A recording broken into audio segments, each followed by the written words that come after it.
To'rtinchi soniga xush kelibsizlar. Pul jihatdan ham qarasangiz, pul jihatdan ham E'dan bega olib borib qo'ysangiz bo'ldi. yaxshi pul topsa bo'ladi.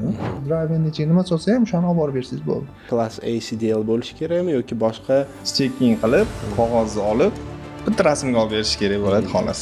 kamroq mayl yuradigan driverni Carholga hire qilinsa bo'lar ekan. Chunki qishki kuni bor, yomg'irli kunlar bor, o'sha vaqtda yoqmaydi-da Carholda ishlash to'g'risi. Bu degani siz 3600 yuk olishingiz kerak emas. Tongga yaqin qilamiz, Sovetlarga yaqin turamiz. Nima bo'lib qoladi? Real hayotda pulga almashgan dispetcher. 8dan 4gacha ish bilan solishtirgandami? Ha. Sam Auto Builders loyihasining 4-soniga xush kelibsizlar. Bugun bizda Sherzod aka va Davron aka dispatching asosan mavzusi haqida gaplashamiz. Biz bugun discuss qiladigan temalarimiz asosan inspection. Hozirgi misol uchun inspection payti marketda qanaqa RPM bo'lishi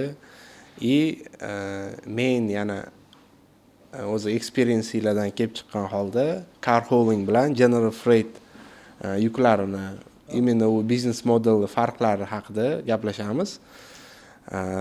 Bo'lmasa birinchi o'zimiz tanishtirishdan boshlaymiz. Sherzod aka o'zingizni tanishtirib bersangiz. Xo'p, men ismim Sherzod. Xo'p, 3 yildan beri Sam Auto Trans va Askoda Auto Trans dispetcherlik qilaman. Allohga shukr, hozirgacha dispetcher lavozimida kelyapmiz. Endi orada Carholda ham ishlagan vaqtimiz bo'lgan. Hozir asosiy ishimiz shu drive-da yuk olish, dispatch service. Drive van bo'yicha drive bo'yicha. Yo'q, ko'cha bilan ishlaymiz. Iloji boricha DT1 dan. Bizning hozir asosiy o'sha nimamiz ishimiz shu. Tushunarli. Men ismim Davron. 3 yildan beri o'sha Askoda Auto Trans, Sam Auto Transda ishlayman, dispetcher lavozimida. O'sha birinchi bo'lib turib boshlagan ishimiz ham xuddi shunaqa, Askoda Auto Transda, Sam Auto Trans akasi. Car hauling sohasidan boshlaganmiz general freight drivingga o'tganmiz bu yoqqa. Tushunarli. Endi Sherzod aka hozir ko'pchilik hozir o'zi logistika tracking sohasida general freight bilan ishlaydi, driving bilan ishlashadi. Lekin car hauling bilan experience yaxshi bo'lgan dispetchlarni o'z tanishlarim yo'q, почти desa ham bo'ladi. O'shaning uchun car hauling sohasi qanaqa, u ham bir alohida biznes model deb hisoblayman deb o'ylayman. Shunaqa. Shu bo'yicha ma'lumot bersangiz. Car haul bilan drive-da asosiy ikkita farq, ya'niki car haulda biz mashina tashiymiz, drive-da o'sha o'zimizning o'sha treylerimizni ichiga yuk olamiz. Ya'niki qisqasi qutiga o'xshagandek o'shaning ichida yuk olinadi, suv o'tmaydigan quruq holatda olib borish bizning ishimiz bo'ladi general freightda. Car haulda biz mashina tashiymiz. Mashina tashiganimizdan keyin car haulda ham farq bor. Asosiy farqi treylerda. Masalan, car haullar bor 3 ta mashina tashiydi, car haullar bor 5 ta, car haullar bor 8 ta, bir xillari bor 9 tagacha tortishi mumkin. Endi car haul bilan ishlash asosiy nima deydi? Farqi dispetcher bilishi kerak. Ya'niki nechta mashina sig'dira oladi treyler ichiga. U chunki siz ishingizda masalan aytaylik 8 ta mashina ketadigan joyga agar siz kattaroq mashina olib qo'ysangiz 7 ta ketib qolishi mumkin. Boshqa mashina sig'maydi, og'irlashib ketib qoladi. O'sha narsalarni nima deydi? E'tiborga olib ishlashingiz to'g'ri keladi. Farqi shunda. O'zbekistonda hozir Toshkentda o'zida men bilganim 3 ta kompaniyani bilaman. Shunda ishlaydi, traklari ko'p, asosiy o'sha fokus o'sha car haulga berilgan. Lekinda farqi shunda. Hozircha shu unaqa bittasi mashina, bittasi yo'q. Shunaqa narsa. Davron aka, siz nima deb o'ylaysiz? Men o'ylashim bo'yicha endi Sam Auto Trans car haulingdan asosan general freight vanga o'tgan bo'lsa deb o'yladim. Demak, vanda bari soqqa ko'proq deb o'yladim-da. Shunday ham bo'lishi mumkin ham farqi. Shunaqa. Lekin baribir har ikki sohada ham o'ziga yarasha o'sha pul jihatdan ham qarasangiz, pul jihatdan ham masalan car haul o'zida ham yaxshi pul topsa bo'ladi. Driving general freightda ham yaxshi pul topsa bo'ladi. Ikkalasida ham. Bunda e'tibor nimaga beriladi? Agar car hauling sohasida ko'proq pul topish xohlaydigan bo'lsa odam, unda e'tibor o'sha xuddi shersdek aytganlaridek treylerni kattaligiga qarab nechta mashina ketadi. Masalan, 9 talik mashina ketadigan treyler bo'lsa, uda ko'proq pul. Kichkinaroqda, конечно, kichkinaroq. Drive-da razmer bir xil. 53. Bo'ldi. Razmer bir xil. Faqat uzoqligiga qarab turib, narx o'zgarishi mumkin. Shunaqa. Gross bilan taqqoslaganda average gross Carholda qanaqa, General Freight Van'da qanaqa? O'zimning shaxsiy fikrim, hozirgi agar marketda olib qaraydigan bo'lsak, hozir misol uchun bir xil deb o'ylayman ikkalasida. Chunki Carholdingda o'sha agar Carholding sohasida o'sha treyler kichkinaroq bo'lsa, unda masalan pul kamroq cash flow bo'ladi, kamroq pul aylanadi. General Freightda pul ko'proq aylanadi har doim. Ko'proq mashina ketadigan treyler 9 ta 10 tadan ziyod mashina ketadiganda u конечно unda ham pul ko'proq. 10 tadan ko'p mashina ketadigan treylerda uni haftalik gross, weekly grossi ba'zi paytlar bo'lishi mumkin, drivingdan ham ko'proq chiqadi. Qanaqa yuk qayerdan qayerga borganiga qarab turib. Drivingda stabildan olib qarasak bo'ladi. Tushunarli. Endi Shersdagi mana Carholdingda o'zi birinchi dispatcher Carholding dispatch bo'lib boshlagansiz, to'g'rimi? Carholdingdan o'sha drivingga o'tishda qanaqa qiyinchiliklar bo'lgan sizga asosan? Carholddan drivingami? Xo'p, men o'ylayman sal osonroq bo'lgan. Men o'zimni nimam bo'yicha, experienceim bo'yicha o'sha aytganimizdek aytaylik, siz Michigandan Houstonga yuk olyapsiz Carholda. Siz bitta treylerni to'ldirishingiz uchun 8 ta mashina gaplashishingiz kerak yoki 7 ta. Bu degani 7 xil broker, 7 xil update, 7 xil ya'niki responsibility deydi-yu, shunaqa narsa ko'p. Ko'proq bo'ladi. Ko'proq ish bor. Qiziq ish, zo'r, protsess zo'r, boshqa qiziq. Lekin nima deydi? Sizda responsibility bo'ladigan javobgarligingiz ko'proq bo'ladi. Ya'ni ko'proq ishlashingiz kerak, har xil 8 xil odam bilan gaplashishingiz kerak. Drivingga o'tganda shu narsa boshqacha bo'ldi. Masalan, Edan bega borib qo'ysangiz bo'ldi. Tipo shunaqa tushundimda, ya'niki boraman, tak driverni jo'natamiz, yuk olamiz, aytaylik Michigandan Houstonga. Bitta yo'l, bitta yuk, bu yoq aytganda ichiga nima solsa ham, Fitzroy driving ichiga nima solsa ham o'shani olib borib bersangiz bo'ldi. Boshqa to'xtashlar bo'lmaydi, boshqalar bo'lmaydi. ETA'lar, ya'niki yetib borish vaqtlari to'g'ri kelishilsa, puli to'g'ri kelsa, o'sha driving osonroqdek tuyuldi menga. Chunki bitta odam bilan savdo qilasiz, bitta odam bilan gaplashasiz. Xudo ko'rmasin, qanaqadir muammo bo'lsa ham shu bitta odam bilan hal qilasiz. Shunaqa narsa. Shunisi osonroq bo'ldi deb o'ylayman menga. Lekin Carholda protsess qiziq, juda ham qiziq. Har xil mashinalar, o'ylash kerak, sizelar, boshqalar. Shunaqa farqi shu. Mashina narxlarini ham ko'rasiz. Конечно, masalan, sedanlarga boshqacha narx bo'ladi, pick-up traklarga, SUVlarga boshqacha narx. Siz mana bu yerda o'tiribsizda o'ylashingiz kerak. Uni treyleriga masalan 3 ta pick-up trak olib qo'ysangiz, bu degani 2 etaj bo'ladi-da, masalan 2 etajli nimalar bo'ladi, treylerlar. 3 ta pick-up trak olib qo'ysangiz, bo'ldi, o'sha bir qatori to'ldi. 4 ta mashina ketadigan joyda 3 ta ketib qoldi. Siz pastga boshqa yana qimmatroq mashina olishingiz kerak yoki o'sha bitta mashina kam olib ketyapsizmi, o'shani pulini to'ldirishingiz kerak. Shunaqa sal qiziqroq, sal o'ylash kerak, sal o'tirib yalla qilasiz, lekin zo'r. Carhol ham qiziq. Tushunarli. Misol uchun hozir average driving bilan average mile 3500 bir haftada yuriladigan bo'lsa driver, shunaqa o'rtacha 2 RPM dan bo'lsa 7000 gross qilsa bo'ladi-da. Carholingda-chi, misol uchun bir haftada 3500 mile yurish imkoni qanaqa? Carholingda agar bu yoq aytganlaridek pashti shunaqa bo'ladi. Treyler razmerga bog'liq albatta. Aytaylik, qanday desam,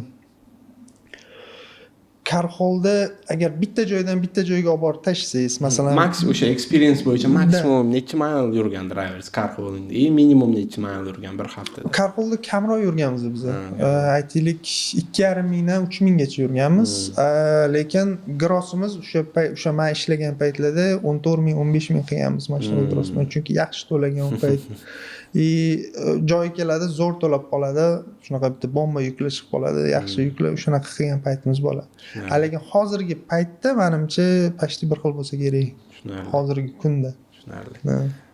Keyin Davron aka mana endi car hauling bilan drive and haul qiladigan driver uchun bitta qualification o'sha class A CDL bo'lishi kerakmi yoki boshqa class CDL bo'lishi kerakmi driverlar? Yo'q, ikkalasiga ham yoki keyin misol uchun MC tomonidan bitta o'sha general freight uchun ishlatilgan MCda o'sha CMA'da car hauling ham operate qilsa bo'ladi. Shunaqa. Driver jihatdan olib qaraydigan bo'lsak, bir xil. Hammasi bir xil. Faqat drivingda sal o'sha nima qilib aytgan lazyroq driverlar ishlaydi, chunki car haulda ishlash kerak. Qaysi ma'noda? Mashinani olib keladi, tushiradi, chiqaradi, qotirish kerak uni, ballonlarini hammasini joylashtirish kerak, mashinani sig'dirish kerak, hammasi. Uni sal qiyinroq. Qiyinroq, yana qiyinlashib ketadi. 5 talikda 5 ta yuk mashinani joylash kerak. 9 talik, 8 talik, 10 tadan ziyodda har bittasida shunaqa mashinani joylab ketirish kerak. Drivingda driver eng maksimum qiladigan ishi o'ylashimcha endi hozir anaqa har xil nimalar bo'lishi mumkin. Eng maksimum qiladigan ishi o'sha borib checking qilib, qog'ozni olib, bitta rasmga olib berish kerak bo'ladi xolos. O'sha eng maksimum qiladigan ish o'sha qiyin ishi. Drivingda. Shunisi bilan osonroq driving. Car haulingda o'sha ishlash kerak. O'shaning uchun ham ularda sal driverni nima deydi? Ko'p driverlar unga chida olmasa kerak. Lekin ko'pchiligi qiladi. Lekin hamma driver ham car haulingda ishlay olmasa kerak. MC jihatdan olib qaraydigan bo'lsak, MCda bitta MC bilan hammasini coverage qilsa bo'ladi. Hammasini o'sha bitta siz MC bilan xohlasangiz driving yurg'izing, xohlasangiz car hauling yurg'izing. Biz o'zimizning experience'da ham xuddi shunaqa car hauler kompaniyamiz bor edi. Endi unfortunately uni yopdik, drivingga o'tdik. Keyingi qadam shunaqa. Tushunarli. Car haul bilan drivingda freight guard tushishi qanaqa probabilitysi? Freight guard qaysinda ko'proq moyilligi bo'lishi? Albatta drivingda. Car haulingda ham freight guard bo'lishi mumkinmi? Bo'lishi mumkin, lekin juda ham kamdan kam holatlarda. Chunki o'ylashim bo'yicha car haulingda ataylab qilinadigan narsa bo'lmaydi. Ataylab qilinadigan narsa bo'lmaydi, chunki qaysidir driver deylik, qaysidir mashinani ataylabdan borib pachoq qilib qo'ymaydi, urib qo'ymaydi yoki nimadir bo'lmaydi. Bo'lishi mumkin qaysi ma'noda track issue bo'lib turib, siz olib borib beradigan vaqtingiz kechikishi mumkin. Uni broker tushunadi, chunki u inson anaqa qo'lidagi narsa emas u. Drivingda uje brokerlar ko'p, carrierlar ko'p, yuk ko'p. O'shani hisobiga konkurensiya ham ko'p. Uni hisobiga endi qaysidir brokerlarni o'ylashimcha o'sha ularning fikricha balki qaysidir ma'noda carrierlarni kamaytirish kerakmi, nimadir qilish kerak, o'sha freight guardga qo'yish osonroq bo'ladi ularda, chunki muammolar ko'proq bo'lishi mumkin. Har xil o'g'riliklar bo'lishi mumkin. Har xil endi accident yoki track issue'larni tushunsa bo'ladi. Lekin o'g'riliklar oson bo'lmaydi. Mashinani o'g'irlab ketish qiyinroq. Kaliti bo'lmaydi, hech narsasi bo'lmaydi, yecholmaydi. O'g'irlayman degancha ham tushib driver o'zi aniqladi. Drivingda osonroq o'g'irlab ketishda shu har xil vaziyatlar bo'lishi mumkin. Lekin hech qaysi kompaniya o'ylamayman ataylabdan freight guard bo'lish uchun qilmaydi yoki driver. Shunaqa. To'g'ri, sababi bor. Sababi bor. Faqat tushuntira bilish kerak brokerga qarab. Keyin mana misol uchun general freight drivingda asosan DAT load board ishlatiladi. Car haulingda qanaqa load board ishlatiladi? Ili yuklarni, mashinalarni qayerdan topiladi? Telegramdanmi? Yillar bo'ldi, u boardga nima edi o'shanisi va hozir esimdan chiqib dispatch, central dispatch. Central dispatch. The top one is central dispatch. One dispatch central ikkita shunaqa o'sha bor, centralda, central dispatchmi? Central dispatch bor. O'shadan topasiz yuklarni. Почти birga bir o'xshaydi. Ularda masalan mashina yoziladi, qanaqa, nima mashina, sedan, SUV boshqa o'shanga qarab olasiz. Lekin bordlar yana bir xil boshqa bordlar bor. U bordlar ko'proq anaqaniki. Nima deydi? Katta dealershiplar bor. Masalan aytaylik, Washingtondan East Coastdan West Coastga o'zlarining mashinalarini tashiydi, boshqalar qiladi. Shunaqa katta dealershiplarni o'zini nimalari bo'ladi, bordlari bo'ladi. O'shalardan ham ishlatsangiz bo'ladi, lekin bu yoqdan ham yukotsangiz bo'ladi. Xuddi bizada GB Hunt bor, masalan, NTG bor, iRive bor, ularning ham bordi bor. Xuddi shunaqa narsa bizada ham bor, shu Central Dispatchdan boshqa netda bor, lekin asosiysi Central Dispatchdan olasiz. Bitta o'sha zo'ri o'sha bitta yaxshi brokerlar bilan tanishib olsangiz, o'zlari chiqib o'rishar ekan, qo'yishmaydi ekan. Faqat telefon qilib mashinam bor, olib ketasan, mana shunaqa.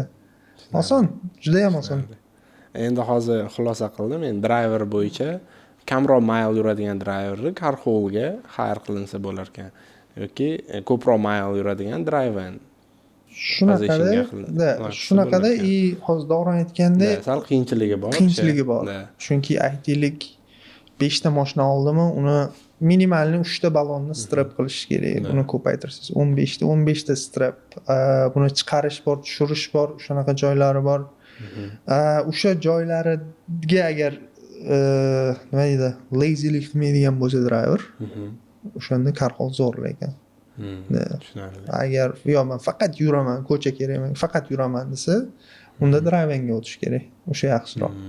Chunki qishki kuni bor, yomg'irli kunlar bor, o'sha vaqtda yoqmaydi-da Carholda ishlash, to'g'risi.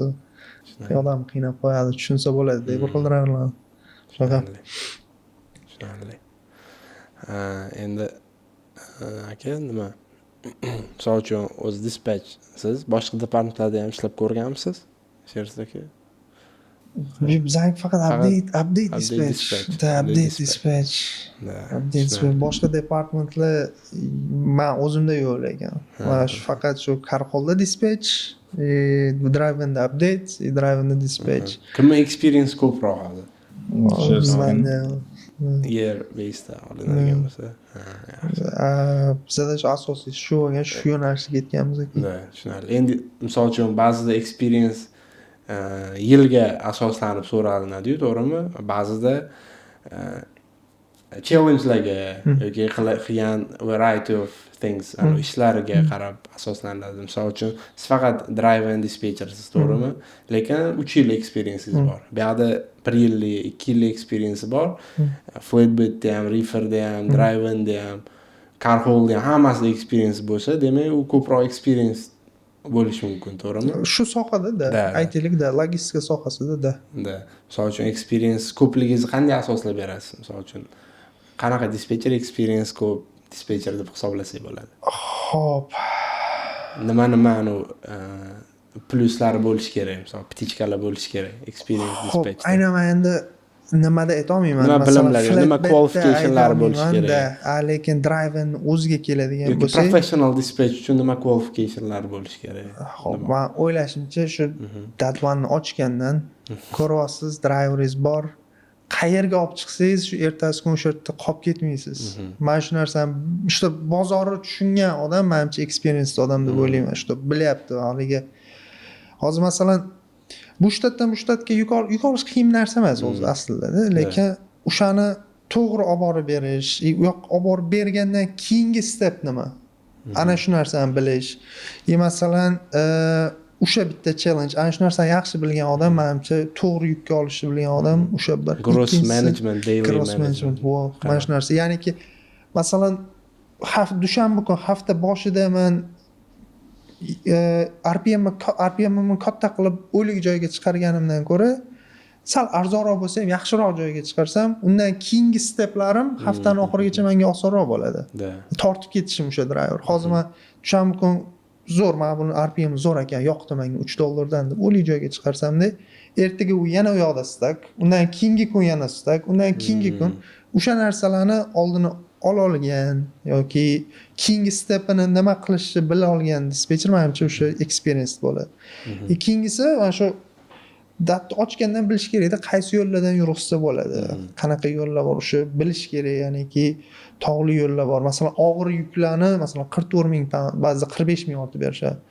Unaqa yuklar bilan masalan West Virginiyalar tomonlar, PA'lar, North Carolina tomonlar, u yo'llar tog'li rayonlar. Westda ham shunaqa joylar bor, shtatlar. Unaqa joylarga yuk chiqarmas, haydovchini chiqarmas kerak. yukni balki olib borib beradi, balki olib borib bermaslik riski ham borda. To'g'ri. O'sha narsalarni bilib, что qayerga chiqarishini bila olgan dispetcher menimcha experience deb o'ylayman. Rate wise emasda, что keyingi stepni o'ylay olgan odam. To'g'ri. Da, o'sha Planningga fokus planningda asosiysi shu. Shunaqa. Mana Sherzod akam bilan planning bo'yicha aytdilar. Keyingi savol, misol uchun driver weekly grossdan kelib chiqib, daily necha puldan yuk olish kerak yoki daily necha miledan yuk olish kerak, necha pulli bo'lishi kerak o'sha yukka. O'shanda target plan urilinadi weekly hisoblaganda. Daily at least 1200. O'sha kamida 1200 yuk bo'lishi kerak. Eng minimum. Nimaga? Eng minimum 1200 yuk haftada 5 kun. Sizni grossizni qaysidir ma'noda minimum grossizni qoplab beradi. Kunlik $1200 yukingiz. Daily haftada 6 kunni hisoblaylik. Juma kuni olgan yukingiz, siz yakshanbani hisoblamadingiz, dushanba kuni olib borib beradigan hisoblasangiz ham o'sha weekly grossizni chiqazib beradi 1200 so'mlik yuk bilan. O'sha bilan o'sha at least 1200 so'mlik yuk olish kerak. Kuniga 1200 dan to'g'ri keladigan bo'lishi kerak. Shunaqa. Endi bir kunlik yuk bo'lsa, misol uchun, agar 3 kunlik yuk bo'lsa, bu degani siz 3600 yuk olishingiz kerak emas. Mo'shundan ham qimmatroq bo'ladi yuk. Kamida. Mo'shundan kamroq bo'lar. Lekin mile jihatdan olib qarasangiz ham, mile ham hisoblash kerak. Chunki RPM tushib ketmasligi kerak. Bu degani kunlik 1200 so'mlik yuk olish kerak 700 milga. Yo, bo'lmaydi. Daily 500 mil. Lekin agar o'sha solo driver da bir kunda 500 mil yurishga haqqi bor. 500 mildan ortig'ini yuradigan driver u team driver bo'lishi kerak. Agar strong solo driverlar bo'lsa, da 700-800 milni bir kunda olishingiz mumkin, lekin 700-800 milli yuklarning narxi albatta 1200 so'mdan qimmat bo'ladi. Albatta joyiga qarab. Tushunarli. Keyin kunlik 1200 lik dedi-ku. Endi men shu bir kunda bitta driver uchun daily 1200 dan yo planni yuk olish uchun qancha vaqt ketadi o'zingizda?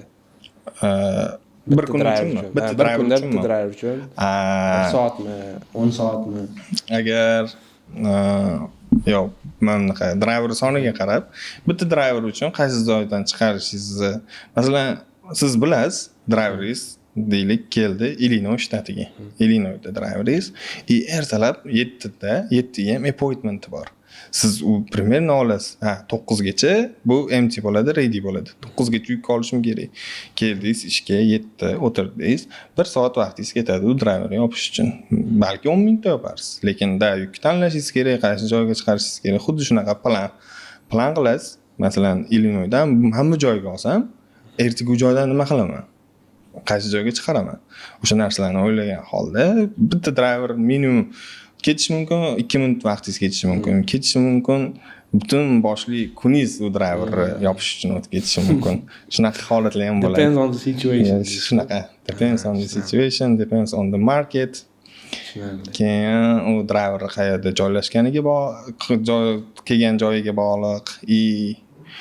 Ba'zi driverlarning o'zining requirementlari bor. Og'ir yuk olmaydi yoki qaysi ma'noda RPM eng baland yuk xohlaydi. Hamma eng baland, eng yaxshi yuk xohlaydi, siz ham, biz ham. U yuk topish kerak. Bir xil payt topasiz. Bir xil payt topolmaysiz. Shunaqa bo'lib qoladi. Tushunarli.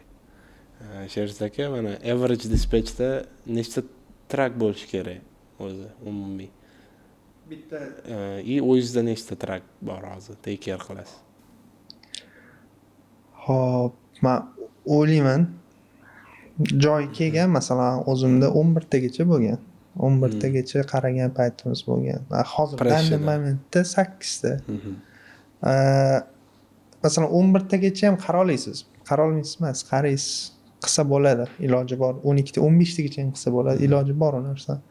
Lekin uje men o'zim o'ylayman 7 tadan keyin uje nagruzka. 7 tagacha menimcha eplasangiz bo'ladi. Kuningizni plan qila olasiz, что ishga o'z vaqtida kelib, o'z vaqtida chiqib keta olasiz. 7 ta bilan grossingiz qiladigan ishingizni haligi sifati joyida bo'ladi. 11 tani ham yopsa bo'ladi. yopsa bo'ladi, lekin sifat sal qochib ketadimi deb o'ylayman. yoki o'zingizdan qochib ketasiz. Unda o'zingiz charchib qolasiz, o'zingiz qolishingiz kerak, cover qilishingiz kerak. Haligi 11 ta уже 7 tadan keyin уже нагрузка, уже qiyin. Уже qiynab haligi qiyinchilik boshlanadi. Da, уже boshlanadi. Men o'ylayman 7 ta bilan yaxshi dispetcher уже eplab ketadi. Haligi o'zini qiynamaydi. O'zini vaqtini ovqatida, o'z vaqtida ovqatini yeb oladi, ishini qilib oladi, damini oladi, bemalol bo'ladi 7 ta bilan. Undan ortig'i уже yana experience. Pul kerak bo'lsa ishlaysiz, lekin undan qarasak. Agar shu joyiga qo'shimcha qiladigan bo'lsam, o'sha 7 ta driver, xuddi sherzga aytganlaridek, bu faqat siz ko'chadan spot yukda yurg'izdingiz u driverlarni. Spot yuk bilan yurg'izadigan driverlaringizni soni 7 ta bo'lsa, eplay olasiz, hammasi joyida, sifat, gross, chotki. O'sha aytganlaridek 10 ta, даже 15 ta, 20 ta driver yurg'izishingiz mumkin agar sizda liniyangiz bo'lsa. Agar liniyangiz bo'lsa, sizga уже sonda qizig'i yo'q. Agar u sizni liniyangiz round trip liniya bo'ladigan bo'lsa, u вообще. Liniyalarni qanday olish mumkin? O'zingiz olganmisiz bu liniyani? Da, liniyalar ko'p olingan, ko'p olganmiz. Hozir ham olingan, hozir ham biz olgan liniyalarda driverlar yuribdi. Liniyalar qanaqa olinadi?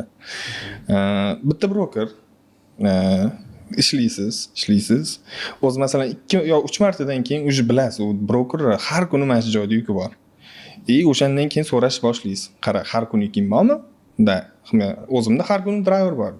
Davay dedicated lane qilib olaylik mana shu narsa, shunaqa gaplashaylik.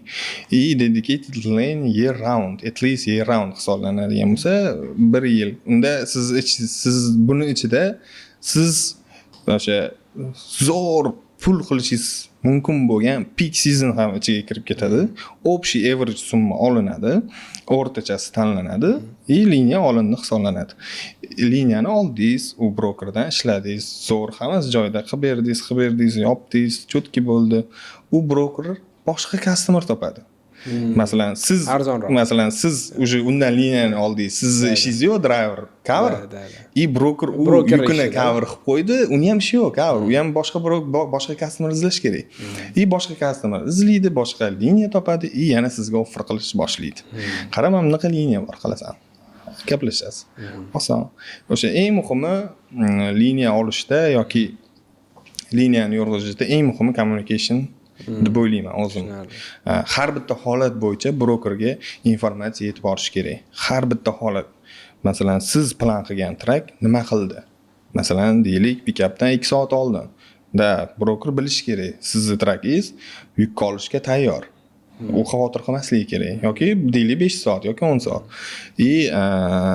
Siz yukni olib chiqib ketdingiz. Olib borib berganingizgacha to endi bu update sohasi hisoblanadi. Update o'sha beriladi har doim.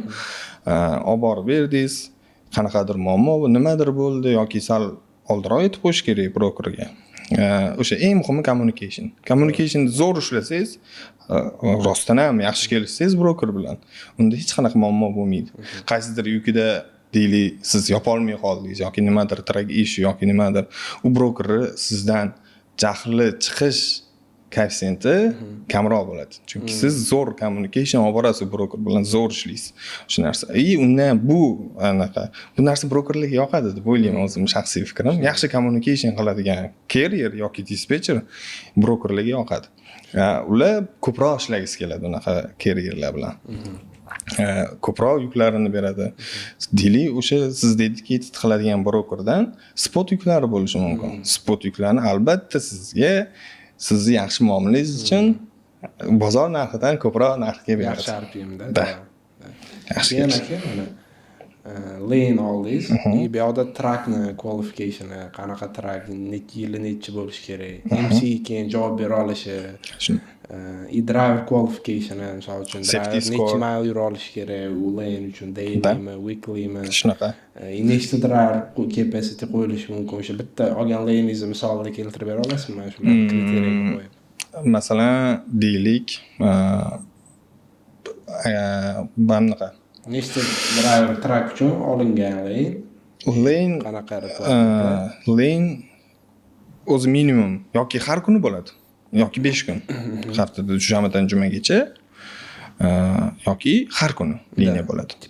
Shunaqa. Agar USMail, USPS liniyalar bo'ladigan bo'lsa, at least dushanba kuni bo'lmasligi mumkin, lekin har kuni liniya, har kuni yuk bo'ladi. Round trip bo'lgan, round trip bo'lgani boshqa, one way bo'lgani boshqa. Sizda qanday? Menda round trip ham bor, one way ham bor, ikkalasi ham bor. Bitta bizni boshqa dispetcher o'rtog'imiz olgan liniya one way, uni backlegini unga mos keladigan timing bo'yicha driver boradi, damini oladi, unga mos keladigan timing bo'yicha uni backlegini olganman. Shunaqa liniyalar bor. Shunaqa. Bu brokerdan one way, u brokerdan one way. Lekin driver is round trip aylanadi. Shunaqa narsada ham qilganmiz.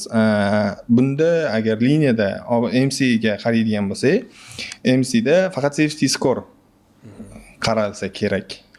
Qaralsa kerak emas, albatta qaraladi. Safety score baland bo'lsa, albatta liniya olish bunaqasi basroq. Keyin traklar soni. FMCC da traklar soni qanchalik ko'p bo'lsa, siz broker oldida bemalol tura olasiz, to'shto siz uni liniyasini cover qilib bera olasiz. Agar FMCC da siz 15 ta trakingiz bo'lsa, siz har kuni chiqadigan yukka oladigan bo'lsangiz, bitta brokerdan har kun chiqadigan ikkita yukka ola olmaysiz. Bitta yukini minimum berish mumkin, chunki sizda 15 ta trak bor, minimum har kuni bitta yukini cover qilib berishingiz mumkin 15 ta trak bilan. Sizda deylik 100 ta trak bo'lsa, uje da sizga albatta ishonch bilan boshqa liniyalarni beradi, round trip liniyalarni beradi. O'shanaqa. Driver jihatiga olib qaraydigan bo'lsa, eng muhim jihati agar qaysidir o'zbek driverlar biz eshitib turgan bo'lsa, liniya kompaniya uchun eng muhim narsa bu liniyalar uchun dispetcherlar, kompaniya menejerlari, butun boshli kompaniya qayg'uradi bu liniya uchun, chunki liniya kompaniyaning qon tomiri hisoblanadi. Liniyasiz hayot bo'lmaydi. Bo'lishi mumkin, ko'p emas. Liniya bilan uzoq yashaysiz. Driverlar ham o'shaning uchun qaysi ma'noda yaxshi bo'lishi kerak, muomalasi yaxshi. U har kuni gaplashmaydi broker bilan. Gaplashgan taqdirda ham 10 minut gaplashish mumkin. Chiroyli muomala qilsa, zo'r hammasi joyida. Driver har kuni gaplashadi kim bilan? Shipper yoki receiver bilan. Borganda ularga chiroyli muomala, olganda yoki qaytganda ularga chiroyli muomala. 2 kunda, может 3 kunda ko'rar bir-birini. Уже tanish bo'ladi ular ham, baribir taniydi bir-birini. O'shanda hech qanaqa muammolarsiz, janjalsiz, chiroyli muomala bilan olib chiqib ketadigan bo'lsa, u shipper ham xursand, driver ham, customer, broker, albatta carrier ham xursand. Shunaqa. Keyin Sherz aka mana brokerlar bilan setup qilayotganda boshida kompaniyani, misol o'zingiz setup qilgansiz, to'g'rimi? Nechtadir brokerlarni. O'sha kompaniyani inspeksioni qanchalik rol o'ynagan mana kompaniyada? Driver inspection bor, vehicle inspection bor, FMCC report turadi. Misol uchun trak soniga hisoblaganda necha foiz inspection bo'lishi kerak kompaniya yaxshi brokerlar bilan setup qilish uchun. Qanaqadir o'sha brokerlar bilan gaplashayotganda qanaqadir talablar qo'yishganmi brokerlar? Kompaniyangda mana shunaqa narsalar bo'lsa setup qilamiz, bo'lmasa setup qilmaymiz deb. Yo'q, unaqa narsa men o'zimda hozir eslolmayman unaqa narsa bo'lganini. Xo'p, bu yoqqa aytganda o'sha trak soniga qaraydi. Sizda accidentlar bo'lganmi oldin? Agar o'sha hamma narsa brokerlarni ham bizada o'sha nima edi? Sayt bor, o'sha brokerlarni nimasini ko'ra olamiz, darajasini, pul to'lab berish vaqtlarini, RTS deymiz, shunaqa narsa bor. Biz brokerni tekshira olganimizcha, ular ham bizani tekshira oladi. Agar bizda hech qanaqa fatal crashlar bo'lmagan bo'lsa, o'g'irlik bo'lmagan bo'lsa, yoki qanaqadir bir aytaylik yana bir boshqa seriozniy temalar bo'lmagan bo'lsa, setup qilishda muammo bo'lmaydi. O'sha asosiy ikkita narsa, crash va safety scorelar, mana shular o'sha sizni boshqa broker bilan setup qila olmasligingizga olib kelishi mumkin. Lekin siz agar unaqa serioz narsa bo'lmasa, bu yoqqa aytganda hech kim atayin qilmaydi o'zi. Unaqa narsani o'g'irlab ketish, avariya, boshqa u atayin bo'lmaydi. Agar hammasida sababli, hammasi masalan o'sha odam kontrolida bo'lmagan narsalar bo'lsa, siz bilan почти hamma broker ishlaydi. Endi asosiy narsa shu trakka ko'pligi, MCs qanchalik yangi. Masalan, bir xil brokerlar bor. MCs agar sizni MCs 1 yoshda bo'lmasa, siz bilan ishlamaydi. To'g'ri. San deydi birinchi yoki aytadi, flitingda kamida 15 ta trak bo'lishi kerak deydi. Agar sizda shu narsalar bo'lsa, manimcha 95% ortiq siz bilan ishlaydi, muammosi bo'lmaydi. Ba'zi bir nimalar bor, dokument so'raydi, masalan worker compensation, shunaqa mayda-chuyda dokumentlar bor. O'shanga qaraydigan brokerlar bor, lekin ularning protsenti juda ham kam. Yoki juda ham kichkina kompaniya, ular o'zi haligi o'zini shiperi bor, o'zini resiveri bor, o'zini dunyosi bor. Ular alohida dema, ular bilan unchalik yilda bir ishingiz tushib qolmasa, ularga ishingiz tushmaydi, to'g'risi. Shunaqa. Keyin mana 10 ta trakkacha cover qilganman dedingiz o'zingiz. Bu ishlashda o'sha uyqu ham birinchi o'rinda rol o'ynaydi. Dam, uyqu. Siz o'sha uyquni qanday manage qilgansiz o'sha paytlar yoki hozir qanday manage qilasiz? Hali ham manage qilganman aka. Kunduzi ochiq gap qaytaraman. Manage emas, endi manage qanaqa? O'zi uyqu keladimi endi biz kunduzi uxlab kechasi ishlaymiz-ku. O'sha qanday xo'p, va o'zimni kun tardimni aytib bera qolay. Masalan, qanday manage qila olmaysiz? Qila olmasligim mamnuqa. Qarang, xo'p, uyga bordim deylik. Soat baribir chiqib ketasiz, ishingiz aytaylik 1 da tugasa, agar ofitsialni tugasa, update topshirishingiz bor. Bu yoq 1.5 bo'ladi. Agar ishingiz bo'lsa, baribir unlimited qolib ketasiz yo'qda. Agar nimadir o'sha muammo bo'lsa, 5-6 gacha ham qolib ketiladi. Iloji bor, shunaqa vaziyatlar ham bo'lgan. Agar qolib ketmasdan chiqib ketdingiz deylik, 1.5 da chiqib ketasiz. Uyga borasiz, ovqatlanasiz, yuvinish, hamma narsa mayda-chuydan qilgancha baribir tong otib qoladi. Shu tongga yaqin uxlaymiz-da, qisqasi. Tongga yaqin uxlaymiz, obedlarga yaqin turamiz. Shu, lekin manage qilish bo'yicha men ochiqni aytaman, maslahat bera olmayman. Chunki men o'zim ham hali ham qiynalib yuribman-da. Logistikaniki shunaqaroq endi, to'g'risi. Havasim keladi mana bir xil odamlarga shuni bor uxlab qoladi. Shuni borishni kalasida uxlayveradi. Hamma narsa esdan chiqib ketadi.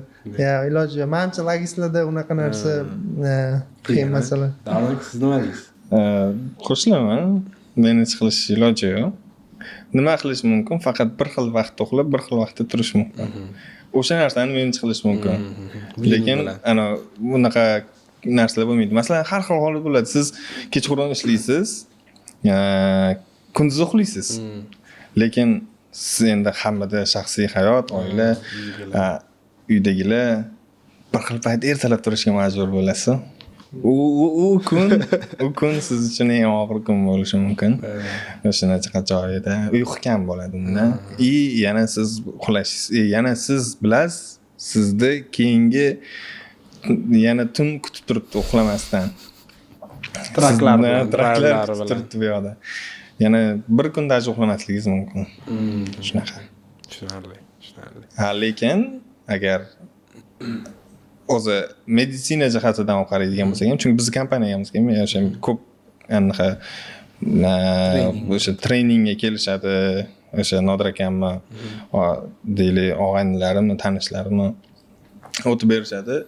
Eng muhimi bizni sohada agar bu nima desam, life hack qanaqadir nimadir. Prosta kunduzi uxlaydigan odamlar yorug' joyda uxlamasligi kerak. Qorong'i. Iloji boricha qop-qorong'i joyda uxlasa, unda hamma narsaga foydasi bo'lishi mumkin. Как будто siz taningiz o'ylaysiz, siz o'sha qorong'i paytda uxlayapsiz. O'shana qanaqadir moddalar bo'ladi, qorong'ida ishlab chiqariladi. O'shanaqa moddalar ishlab chiqarib, hammasi joyida bo'lishi mumkin. Lekin logistika sohasida ishlaydiganlar o'zi o'ylayman, hammasi o'zi moslashib bo'ldi bu narsaga. Moslashib bo'lgan. Endi bizni daily routine 3 yildan beri shunaqa 4 yil pashti carpoolingni qo'shadigan bo'lsa 4 yildan beri mana shunaqa kechqurun ishlab kunduz uxlaydigan baror ham ketasiz. Endi asosan bizda miya bilan ishlaymiz-ku, kompyuter oldida, faqat kompyuter tana ishlamaydi. Demak, bu degani kilokaloriyani ketkazmaymiz hech qayerga, tana turaveradi. Miya ishlagandan keyin faqat miya charchab, tana charchamay, o'shanda ham uyqu ketadi, uxla olmaydi o'shanda odam. O'zi odam kilokaloriya to'lib turibdi, lekin miya charchagan, uyqusi kelyapti, ikkalasi kelisha olmagani uchun qiynaladi. O'shanga qo'shimcha sportga chiqib tursa ham yaxshi.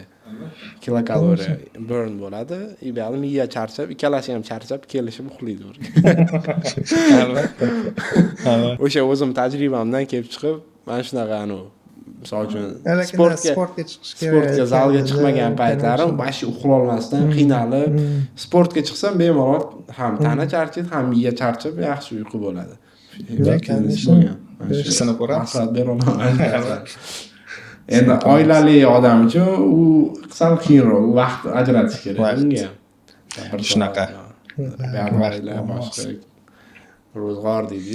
Lekin aytganda sport qilish kerak. Bizning sohada o'ylayman ko'p o'tiramiz. Shu harakat bo'lishi kerak, shu Qon almashish.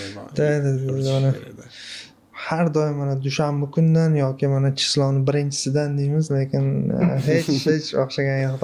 Yangi yildan keyin boshqa yildan keyin deyiladi, lekin qaysi yangi yildan keyinligi aytilmaydi. Shu yilmi, keyingi yilmi?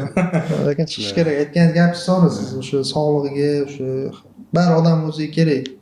Juda ham kerak. Endi mana logistika dispatchingda kechasi ishlaymiz, kunduz uxlaymiz. Bu degani biz umumiy hayotdan ajralib qolganmiz-da. Bu bo'yicha nima fikr bera olasiz? Misol uchun hayotda yashash yaxshi emasmi undan ko'ra, bu yerda kechasi ishlagandan ko'ra? Real hayotda 8 dan 4 gacha ish bilan solishtirgandami? Ha, misol uchun. Tak. Endi agar 8 dan 4 gacha ishlaydigan ishlar ham logistikadagidek to'lasa, why not? Da, sababi pul. Da, asosiysi pul. To'g'risini aytishga asosiysi pul. Masalan, logistikaning yana bir yaxshi tomoni va o'zim o'ylayman, sizga agar dispetcher bo'lsangiz, sizga driver beriladi. Siz driveringizni grossini qiling, o'sha planingizni to'ldiring, bo'ldi-da. Tushunsizmi? Haligi to'ldir yo'q, qanaqadir hujjat qil yo'q, masalan mitingga chaqirib qolishdi, bu viloyatga chiqib kelaylik degan narsa yo'q-da. Ishingizni qilasiz, qilib bo'ldingizmi? Ketavering. Da. Oyligingiz ham ishlagan pulingizdan kelib chiqadi. Shunisi zo'r. Ishlamasangiz, logistikada bor, masalan, minimal summa topadiganlar bor. Seryozni masalan, juda kam topadiganlar bor logistika. Ishlamaydi. Bizaniki protsent bo'lgani uchun ishlaganingizga yaxshi qarasha olasiz, yarasha olasiz. Men o'ylayman, agar boshqa sohada ishlab ko'rganmisiz o'zingiz? Sohadami? Dispetchingdan tashqari. Xo'p, unaqa davlat ishida yoki unaqa ishlarda emas, endi oddiy o'sha studentlik paytimizdagi ishlar, ular endi aytaylik o'sha restoranlarda ishlaganmiz. Ular unaqa bir seryozni ish deb qabul qilmaganman uni ochig'i. Ular o'sha kun o'tishi uchun edi, studentlik paytimizda edi. Lekin men o'zim ishlab keladigan ishim shu logistika bo'yicha men o'zimga yoqadi, to'g'risi. Agar taqqoslaydigan bo'lsam, hamma tomondan yutadigan joylarim bor. To'g'ri, uyqu yo'q. To'g'ri, kunim sal g'alati, lekin Allohga shukr, yaxshi, o'zimga yoqadi. Tushunarli. Men shu logistikaga kirgandan beri, ishlagandan beri dispatching sohasida nima yutuqlarga erishdingiz? Sizlarga qanaqa yutuqlar bo'ldi? Qanaqa o'zgarishlar bo'ldi hayotingizda? Hatto endi real hayotda pulga almashgan dispetcher sifatida aytadigan bo'lsak,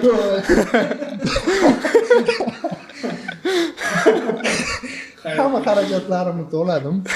Pul tomonidan muammom yo'q. Shu men yutug'im. Masalan, birovdan qarzim yo'q. Yaxshi tomonim shu. Uylanganman, oilamni o'zim boqa olaman. Allohga shukr. Masalan, birovdan aytaylik kam joyim bor deb o'ylamayman. To'g'ri, millioner emasman, lekin o'zimga yetarlicha pulim bor. Finansiy tomondan oyoqqa turg'izib berdi-da mana logistika. O'sha o'qigan vaqtlarimiz, endi studentlik paytimiz iloji boricha mana birga o'qiganmiz, iloji boricha kontraktimizni birga to'lashga harakat qilardik. Haligi o'sha aytaylik 30 million, 32 million pul edi. O'sha narsani to'la olishni o'zi masalan men ancha xursand qilganda, haligi uydan pul olgandan ko'ra davay ishlab to'laymiz. Birgalashib qilganmiz shu narsalar. Shu finansiy tomondan men oyoqqa turg'izganda logistika. Da. Uy, mashina. Endi xudo xolasa hammasi yo'lda, endi sekin-sekin u yoqqa ham erishamiz. Zo'r. Sizlarchi? Xuddi shunaqa. Eng muhimi pul jihatdan muammo yo'q. Xudoga shukr. Eng yoqadigan tarafi siz oldin hech narsa qilib bera olmasdingiz, lekin hozir siz ko'p narsa qilib bera olasiz. O'sha joyi eng yaxshi, eng yoqadigan joyi. Bu qilib berishingiz qaysi ma'noda? Bu uydagilar uchun. O'zingiz uchun ham. Hammasi. Eng muhimi o'sha pulga almashgan hayotini. Pul haqiqatdan yaxshi. To'g'ri. Pul yaxshi. Misol uchun kambag'al och qolib yashagandan ko'ra Albatta. sal qiynalib pul topib Albatta. Kechqurun uxlamasdan kunduz uxlab ko'proq pul topgan yaxshiroq. Zato uydagilar uxlaydi. Shunaqa. Zato kamchiligi bo'lmaydi hech kimning. Shunday. Shunaqa. Sizni faqat uyqudan kamchiligingiz bo'lishi mumkin, lekin puldan kamchiligingiz bo'lmaydi. Shunaqa. O'zi erkak kishi oila uchun deydi-yu. Albatta. Shunaqa. Asosiysi и bozor bo'yicha nima ma'lumot bera olasiz? Hozir mana yangiliklarni ko'rib turibsiz. Hozir faqat driverlarning ham US citizen hire bo'lishi kerak, green card holder, immigrantlar boshqalar o'zi deport qo'yildi. Tramp qiynayapti hozir. Ko'pchilik driverlar ham o'zim o'rtoqlarim qaytib kelishdi Amerikadan. Endi qarang, agar xo'p, mana aytdik-ku, masalan, bizning kasbimiz logistika dedik, to'g'rimi? Bizning ishimiz logistika. Agar u yoqdagi haydovchilar ham o'sha haydovchilikka kasb qilib oladigan bo'lsa, dokumentlarni to'g'irlash kerak, to'g'risi. O'sha ko'pchilik biza haydovchilar, masalan, bizda HRlarda ham shunaqa nimalar bo'lib qoladi, requestlar bo'lib qoladi. Haydovchilar ko'p, juda ko'p, lekin dokument tomonidan nima emas, to'liq emas dokumenti. Qualified emas yoki ingliz tilini bilmaydi. Rostdan ham shunaqa vaziyatlar bo'lgan, haydovchi ingliz tilini bilmaydi. U azobda, Amerikada yashayapti. O'shaning uchun hozirgi paytda o'sha sal Amerika o'sha davlati shunga sal qattiqroq qonunlar qo'yaptiki, biz o'sha ko'rib chiqamiz CDLlarni qaytadan driver ingliz tilida gaplasha oladimi yo'qmi. Bizga bozorga ozroq yordam berdi. Narxlar sal o'syapti. Aytganingizdek, ko'pchilik tashab ketyapti nimani, trak haydovchiligini. Lekin sifat oshadi-da shunga yarasha. Sifat oshadi. Agar o'zini ishini bilgan odam ishlasa, muammo yo'q. Hozir ham ish ko'p-da, hozir ham ish ko'p, tiqilyapti.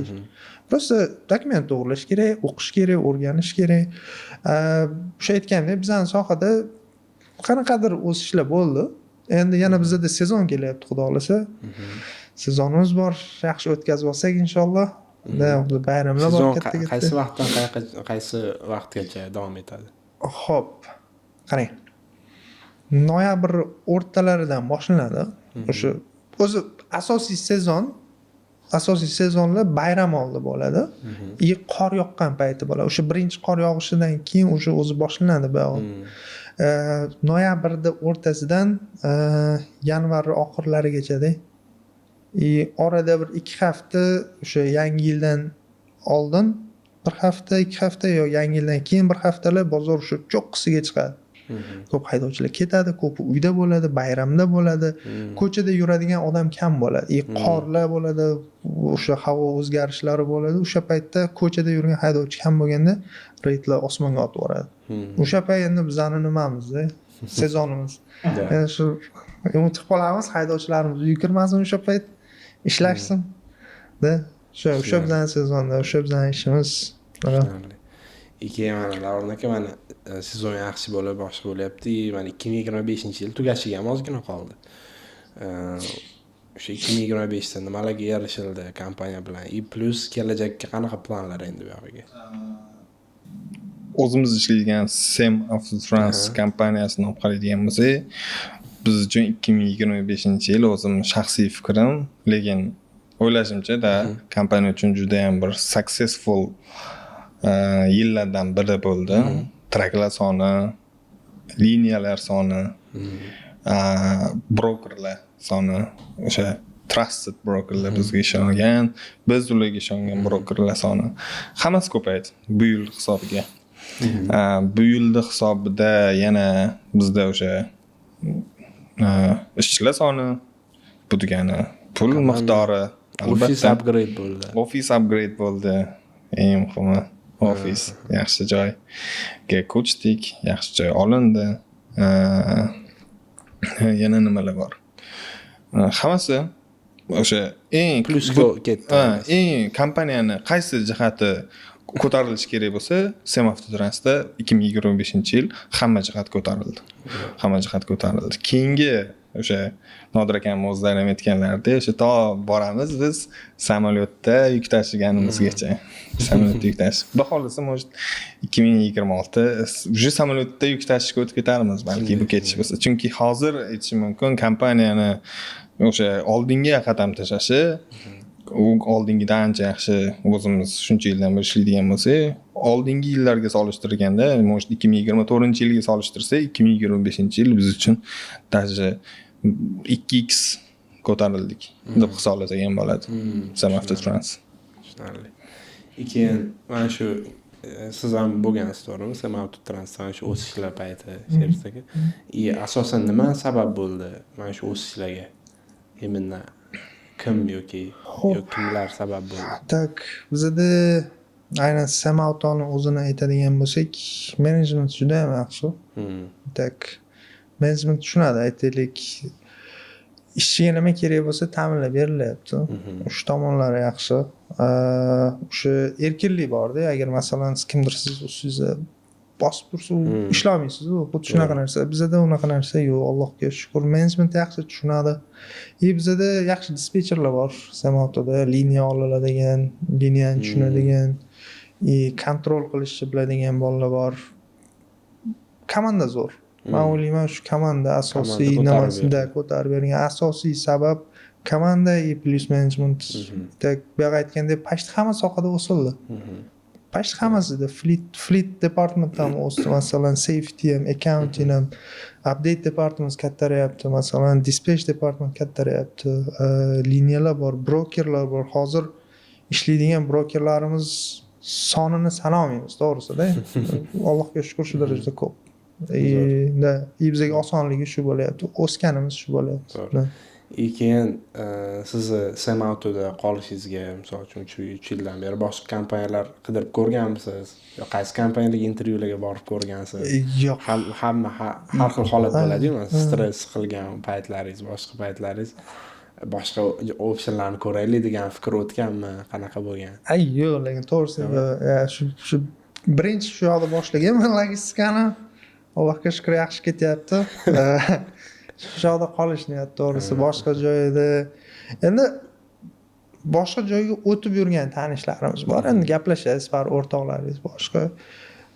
Baribir shu narsa-da, baribir shu bozorda ular ko'rib turgan yukni mana ham ko'rib tura olaman. Bir xil bor, masalan, aytaylik, ular mendan ko'proq gross qilib tashlashini sababi ular ko'proq ishlashi bo'lishi mumkin, tamom. Boshqa hech narsa yo'q. Agar men ham o'shanchalik ko'p ishlasam, men ham o'sha pulni shu yoqda ham qila olaman-da. Menda ham hech qanaqa bir to'siq yo'q yoki qanaqadir bir sabab yo'q ketib olishga. Shuning uchun men o'ylayman, management zo'r. Kompaniya yaxshi. Why leave? Da.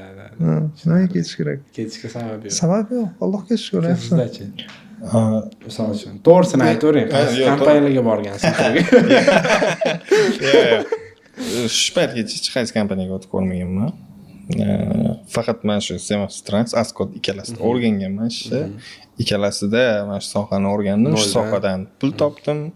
Hamma narsaga shu kompaniyalar bilan birga erishdim va bundan keyin ham shu kompaniyalar bilan birga erishmoqchiman. Buning asosiy sababi bizda menejment yaxshi, rostdan ham.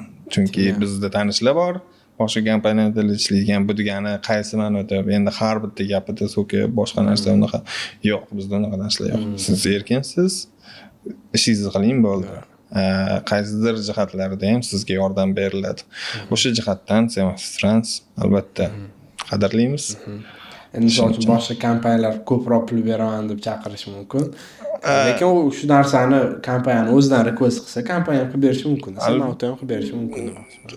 Pul jihatidan bo'lsa, agar pul jihatdan olib qarasangiz, o'sha masalan pul jihatdan Sem Avtotrans o'ylayman, boshqa kompaniyalarga qaraganda kam pul beradi deb o'ylamayman. Chunki tanishlar bor, hamma bor, baribir solishtirasiz, nima bo'ladi, gaplashasiz. Bizda eng muhimi o'sha team, eng muhimi. Shuncha yildan beri birga o'sdik, birga tanishdik, birga katta bo'ldik ular bilan.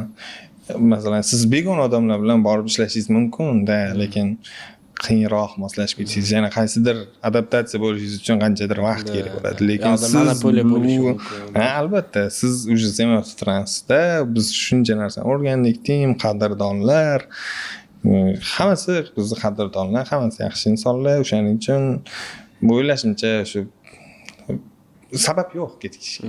Hech qanaqa. Muomala jihatdan ham, pul jihatdan hech qanaqa sabab yo'q. Tushunarli. Endi shu experience davomida nechta shogirdlar o'zi ishlab chiqardirmoqchi? Generator nechta shogirdlar tayyorladi? Shogird sizlarga son sanoqlar, lekin hozir sanaydigan bo'lsam Eng zo'r shogird dispetchlaringiz misol uchun. to'g'ri o'tiribdi.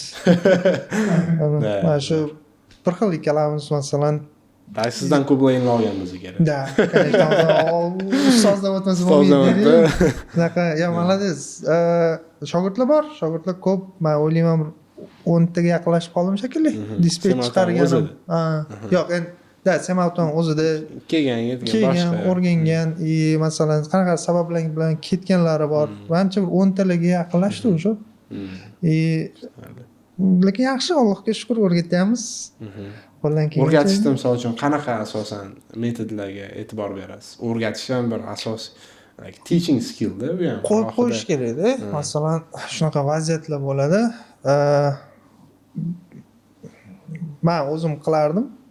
Masalan, bolalarni tayyorlash kerak bo'lsa, masalan, bilasiz, qaysidir kompaniyadan qanaqadir yuk post qiladi. Siz uni informatsiyasini bilasiz.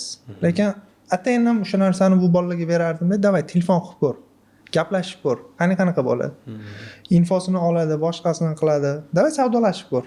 Mana shuncha so'rashi, siz bilasiz, masalan, bilishingiz mumkin, ba'zida bilasiz, ba'zida bilishingiz mumkin. Shu so'rachi qancha beradi? O'sha tayyorlash jarayoni o'sha iloji boricha o'ziga tashlab berish kerak-da. Qani, davay sen ham qilib ko'rgin. Men qilyapman, sen ham qila olasan. Shunaqalar qilib tayyorlardik bolalarni, shunaqa ko'tarib olamiz. O'sha vaziyatlar bo'ladi, endi har xil vaziyat bo'ladi. Masalan, qanaqadir kichkina damage'lar bo'ladi, receiverlarda, shipperlarda, driverlar bilan ishlar bo'ladi. O'sha paytlarda o'zing hal qilib ko'r. O'sha oxirida bilasiz, rezultatni bilib turasiz oxirida, lekin qani qayerga qanaqa qilib nima qilib yo'lini topib chiqib ketar ekan. Men o'ylayman o'sha yo'li. Men o'shanaqa qilib bolalarga berib ko'rardim, qani gaplashib ko'r, qilib ko'r, nima deysan? Agar umuman o'xshamay qolsa, keyin o'zingiz kirib kelasiz. Ungacha qo'yib berish kerak. Master class kurs berasiz. Da, keyin ko'rsatasiz, o'rganib. Esdan ham chiqmaydi degan.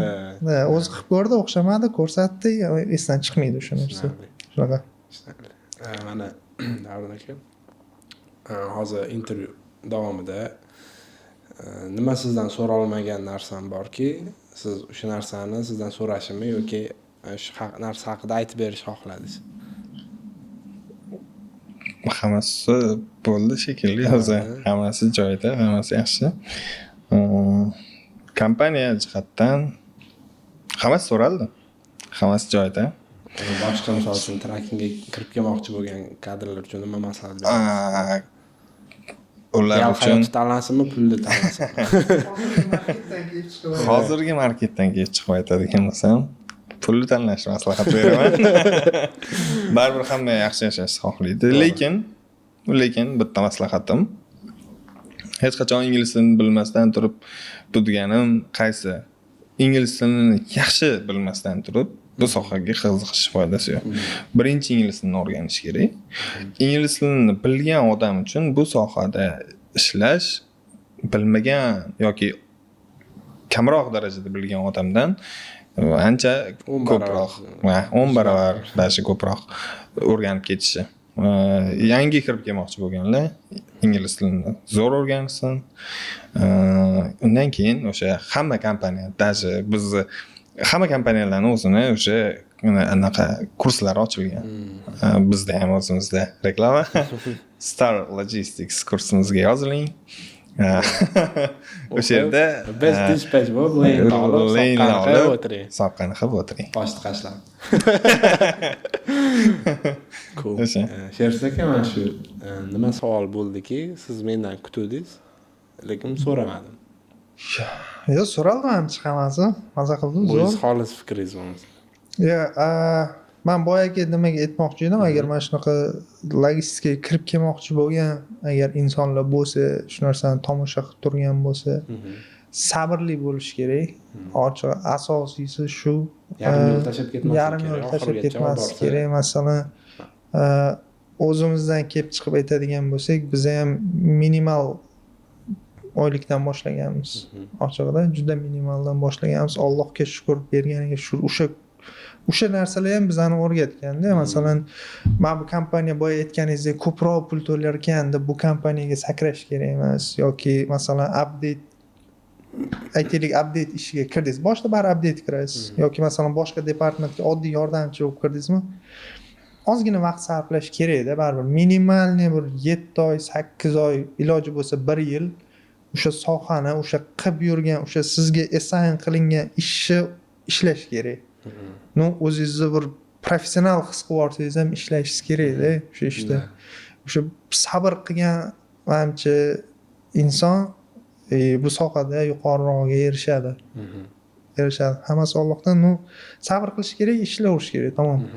Haligi bu kompaniya ko'proq beryapti ekan, ketdim men. Rezultatni o'zi yurib kelaveradi. Xuddi shunaqa, boya aytgandek, boshqa kompaniyalarda ham ish taklif qilgani bilan boshqa kompaniyada ham xuddi shu ishni qilasiz-da siz. Tushunasizmi? U yoqda osonroq ish qilib ko'proq pul topmaysiz-da. Shu narsani tushunish kerak. Bitta kompaniyaga yaxshimi, menejment yaxshimi, muomala tomonidan hammasi zo'r bo'lsa, qolish kerak. Mayli oylik salkam bo'lsin. Mayli hammasi, agar muomala hamma narsa to'g'ri kelsa, qolib ishlash kerak, sabr. Shu asosiy kalit shu. Yaxshi bo'ladi. Katta rahmat. Podcast tugatsagan bo'lsa kerak. Rahmat chaqirgan uchun. Xursandman gaplashib. Menimcha zritellar ham xursand bo'ldi. Конечно. Viewers. Albatta. Sog' bo'linglar. Vaqtingizga rozi bo'linglar. Rahmat. Charchamang. Rahmat. Charchang. Ya Alloh.